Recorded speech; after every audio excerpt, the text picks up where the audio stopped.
Muy buenas noches, bienvenidos a Ana Lee. Vamos a continuar con la lectura de este libro, Padre, me pongo en tus manos, de Carlos Carreto.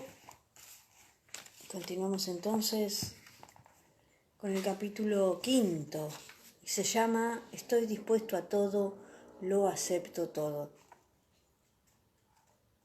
Bienvenidos, dice así. Si tuviera que expresar con un boceto el tema de la creación, si tuviera que decidir cuál es la clave del misterio en que vivimos, de la oscuridad en que estamos envueltos y contenidos, no vacilaría en dibujar el vientre de una mujer que contiene un niño en gestación. En el centro del universo, la dulzura de un seno materno, la realidad de una criatura que está formándose, el misterio de una vida fecundada por el amor que reproduce en sí el rostro de quien lo engendra. Representa de un modo extraordinariamente auténtico lo que nos sucede a cada uno de nosotros, engendrados por Dios. Todo el cosmos no es más que un inmenso ambiente divino de nuestro nacimiento como hijos.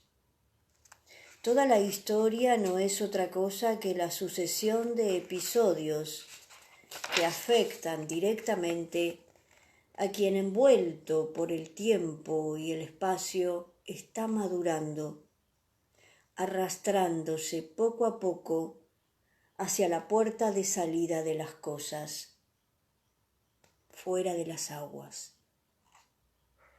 El día del nacimiento de cada uno de nosotros coincide con el día en que no apresado ya o hecho por las cosas, saldrá definitivamente más allá de las cosas, a aquello que Jesús ha llamado el reino. De momento, en el tiempo, todo es vientre, todo es gestación, todo es ambiente, todo es devenir, todo es provisional respecto al reino que ya está en nosotros, pero que no ha llegado a su completamiento. Y es oscuro por ser precisamente vientre, y es sufrimiento por ser gestación, inmadurez. Dios nos hace así, nos toca con las cosas, nos hace con los acontecimientos, nos realiza con la historia, como la madre toca a su pequeño con su leche y lo calienta con su amor. Lo difícil y costoso de aprender en esta faena es que son dos los que obran, no uno. Así como hay madre y niño, de igual manera hay Dios y hombre. Aun cuando a menudo puedan parecer una sola cosa, tan unidos están, en realidad son dos. Pronto o tarde, el uno dice al otro tú. El descubrimiento del tú, del otro, se efectúa en la fe. En la fe se hace experiencia de la persona divina que nos engendra y a la que sin verla aún empezamos a llamar papá. Pero es una historia larga. Más de uno, durante años y años, sigue mirando y pensando sin decir nada. Luego, de improviso, no se sabe cómo, en el silencio de la noche o en un camino blanco iluminado por el sol, empieza a decir papá. Y sonríe, eso es todo. Lograr decir papá con verdad y amor significa que se ha pasado el límite de la verdadera generación divina. mas a cuantos lo recibieron, les dio poder de venir a ser hijos de Dios, que no de la sangre, ni de la voluntad carnal, sino de Dios son nacidos. Juan 1, versículo 12 al 13. Ese día es un gran día, y yo pienso que pronto o tarde llegará para todos, no porque seamos más o menos buenos, sino porque es Él quien, a fuerza de sacarnos la lengua, termina por hacernos decir papá. Y también porque es su voluntad amorosa la que nos rodea continuamente y nos solicita con fuerza. La gestación de un niño dura 9 meses. Nuestra gestación como hijos de Dios, toda la vida humana. En el seno materno el niño tiene poco espacio para su libertad. En el seno de Dios el espacio es inmenso. Pero aun cuando pueda correr y hacer muchas cosas, está dentro. Y por ello no ve aún el rostro de quien lo engendra. En él vivimos, nos movemos y somos. Hechos 17:28. Pero no vemos. Cuando salgamos lo veremos cara a cara, como dice la Escritura. Ahora Dios nos envuelve de esa manera y la oscuridad de su obrar se llama fe. El impulso para realizarnos se llama esperanza y el amor que la sostiene se llama caridad. Para nosotros lo difícil consiste en no olvidar que Él existe. Y es difícil porque todo se realiza en el silencio y el silencio nos da miedo. Querríamos que Él nos dijese, estoy aquí, o bien que revelara su presencia con truenos y relámpagos. Si alguna vez lo ha hecho, como relata el Éxodo, lo ha hecho porque la humanidad era niña y había que tratarla así. Pero prefiere el silencio. Ahora guarda silencio, porque es más conforme con la madurez del hombre. El silencio de Dios es la señal de tu madurez en la fe. Si te da miedo es porque eres todavía un poco niño.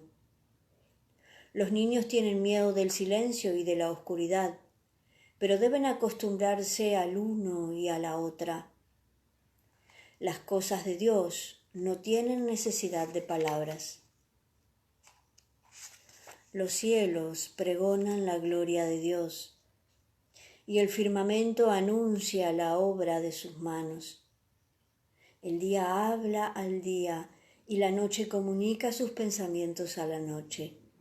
No hay discursos ni palabras cuya voz deje de oírse.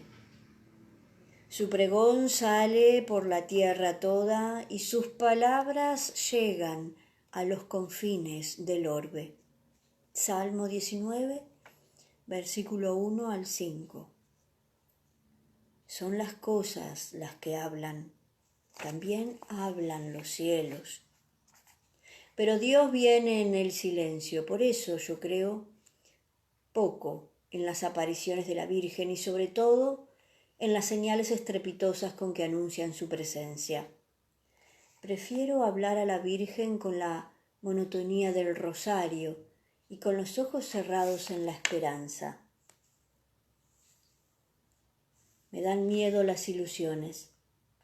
No quiero sensiblerías en mi relación con el invisible. Sé que el camino de la fe, de la esperanza y de la caridad sigue una ruta completamente opuesta al camino de las ilusiones. Va hacia el silencio de Dios, hacia la desnudez de la cruz, hacia la transparencia de la noche. Es como la luz. En el cosmos es oscura, fuera de la atmósfera es oscura. Pero nada es más luminoso que esta oscuridad pura. Una de las dificultades más comunes para la vida espiritual de los hombres de hoy es precisamente el paso del ruido al silencio, del infantilismo a la madurez en la fe, de las demasiadas estatuas al desnudo eucarístico, del intimismo a la caridad, del sentimentalismo a la aridez, de las procesiones imponentes a la pobreza del asfalto en las ciudades del hombre. Demasiados cristianos alertados por la realidad cruda y viril de la desmitificación y de la secularización están literalmente asustados. Estaban tan habituados a tocar las estatuas y a besar algo, que desaparecidas aquellas y actualizado el calendario litúrgico, se sienten perdidos. ¿Dónde está Dios? ¿A dónde ha ido a parar?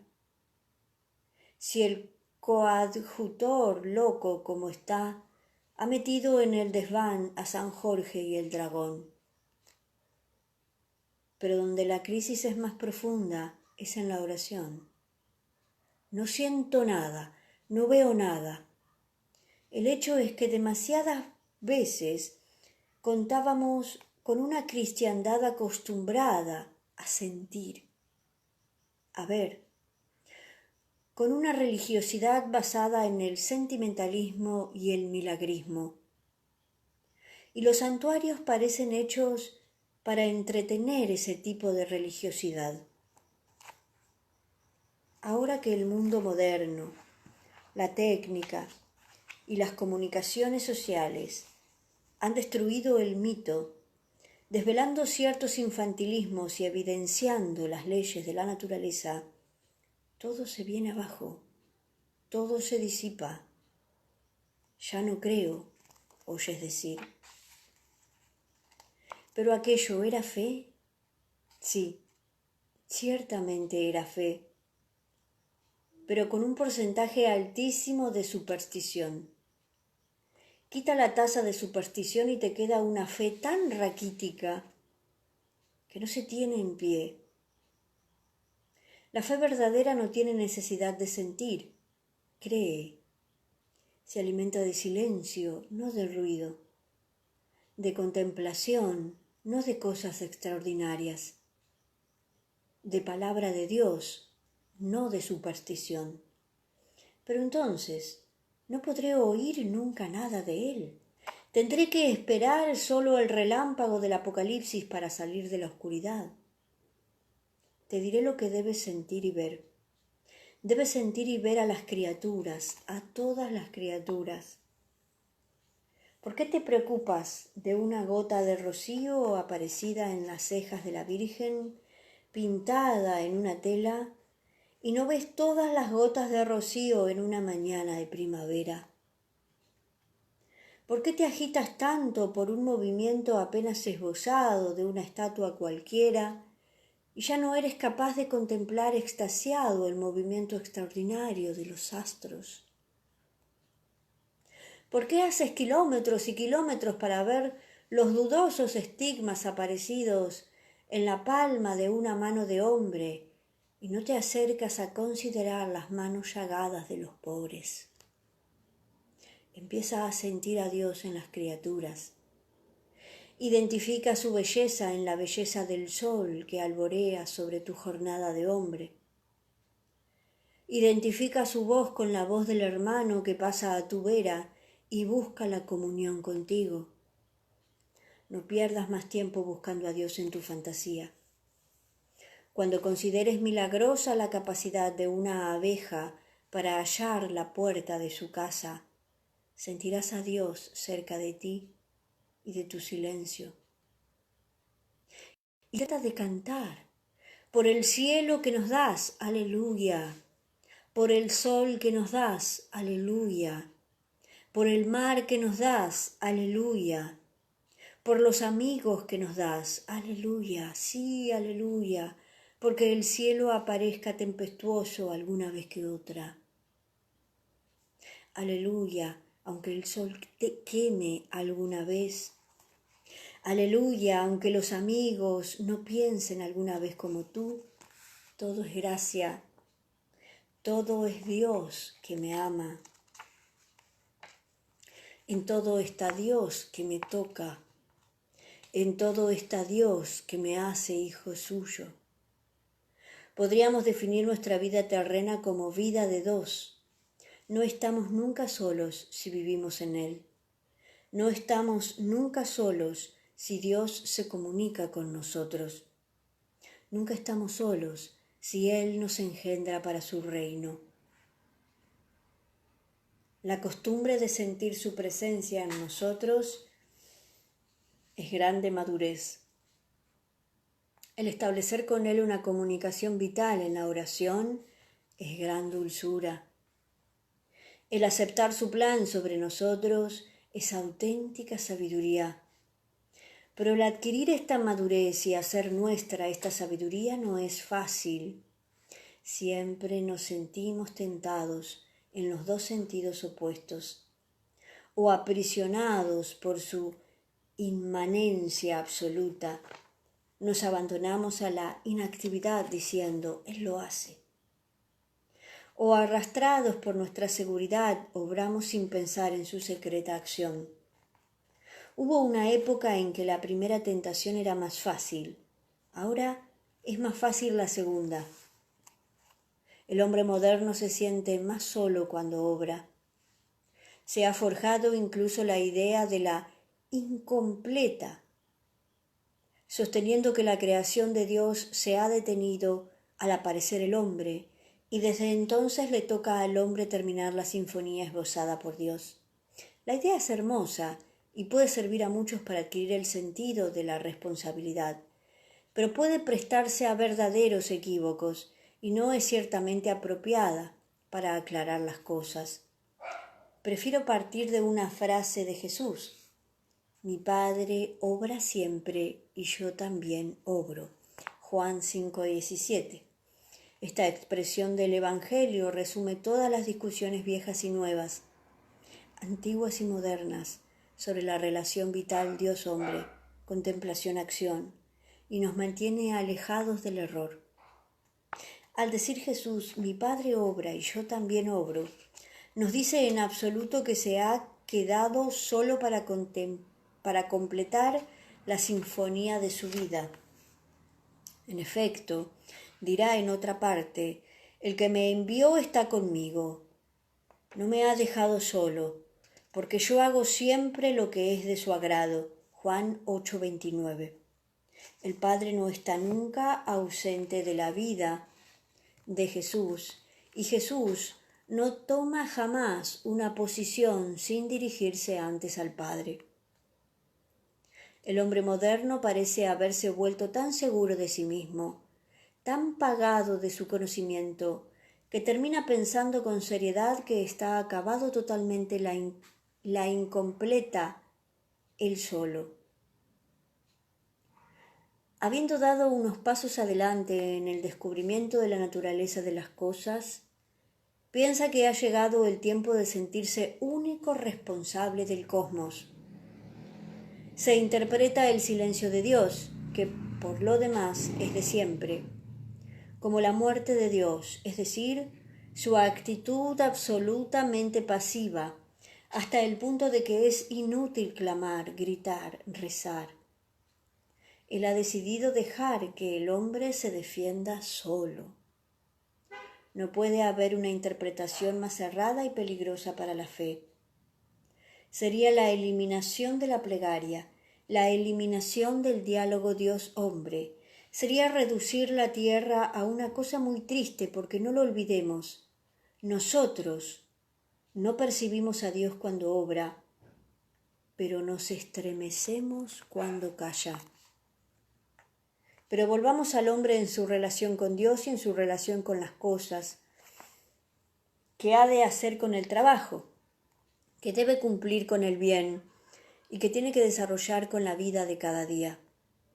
Jesús dice, mi Padre obra siempre y yo también obro, admitiendo claramente ambos términos.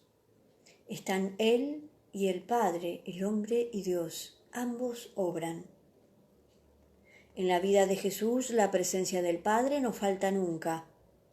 Jesús no lo oculta, no lo olvida, sino que lo ve. No lo rehúye, sino que lo busca. Yo no estoy solo porque el Padre está conmigo. Juan 16:32. Padre, te doy gracias porque me has escuchado. Yo sé que siempre me escuchas, pero lo digo para la muchedumbre que me rodea. Juan 11:41. Basta leer todas las obras de San Juan para tener la documentación continua, lineal, estupenda, de esta vida de intimidad, de relación, de esperanza, de diálogo, de amor entre Jesús y el Padre. Es que habría de ser distinto para el hombre, para cada uno de nosotros. Es que Jesús no es el hombre perfecto, el ejemplo único, el primero. Lo que sucedió en Jesús sucede y sucederá en cada uno de nosotros, porque Él es el primogénito y porque el amor del Padre ha establecido que todos los vivientes reciban por adopción la naturaleza misma del primogénito, haciéndose con pleno derecho hermanos y multitudes inmensas de rescatados por la sangre de aquel que quiso dar su vida para ejecutar tal designio de amor. Sí, como Jesús. Y como Jesús está en relación con el Padre, también nosotros debemos estar en comunión con el Padre. Como Jesús habla con el Padre, nosotros hemos de hablar con el Padre. Los polos del amor y del diálogo son dos, y dos tienen que seguir siendo. El pecado consiste en la eliminación de uno de los dos. Si quito al hombre de la realidad y pienso que todo lo hace Dios, yerro. Pero yerro asimismo si quito a Dios, pensando que soy el único que obra. Y a propósito de la relación entre Dios y el hombre, tengamos muy presente que no se trata de relación entre nubecillas o cosas abstractas, se trata de personas. Yo soy persona y Dios es persona. El personalismo cristiano contemplado en la Trinidad me ha salvado siempre de reducir la fe a algo vago, evanescente. Cuanto más he tratado de marchar hacia la intimidad de Dios, más he experimentado a la persona en Dios. El Padre es persona distinta de Jesús, y cuando dice Jesús, mi Padre obra siempre y yo también obro, dice una cosa muy clara que para mí es fuente de mucha luz. No escuchaba Abraham a una persona cuando oía la voz, sal de tu tierra, Génesis 12:1. No atribuía a Moisés a una persona la presencia de Dios en la zarza ardiente, quítate las sandalias, Éxodo 3:5.